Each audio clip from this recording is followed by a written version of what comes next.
So, Al Gilbert, CEO of Felton Institute, and I'm here with Dame Drummer, and he has blessed us with his presence here at Pier 94 Site F in San Francisco.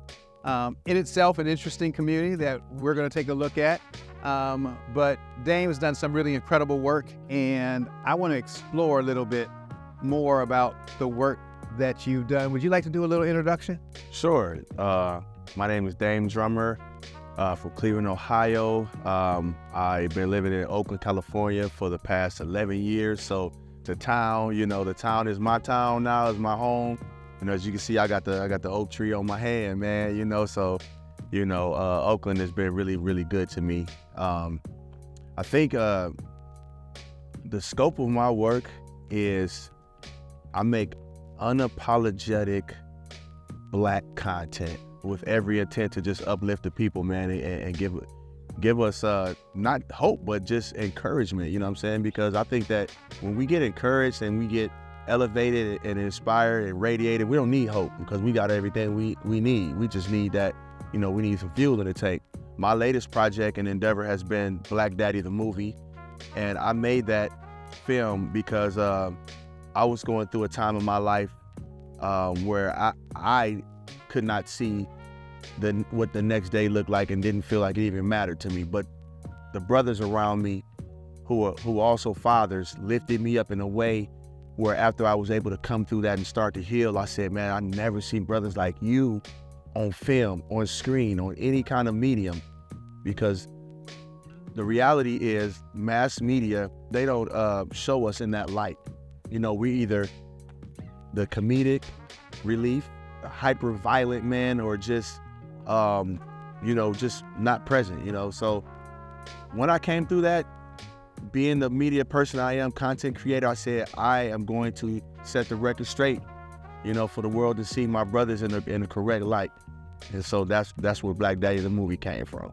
I really appreciate you taking the position that you have in terms of supporting yourself, your community, my people who look like us, and do all that. Think about, with all the challenges that we face out here in the Bay Area and challenges that are people facing around the country, how much opportunity still exists. And our job is to make sure that we open the doors for other people to find access to the support that we can provide. Here at Site F is actually a transition community that was set up during COVID for people who were previously unhoused. What's been beautiful about Site F, with all of the limitations of being isolated and a whole bunch of other things that we don't need to address, is that it was designed in a way that gave people their control of their own housing. They all live in RVs that they control. The community has rules that protects them and supports the fact that it's built to be a community. What is the potential of your work supporting a community like this?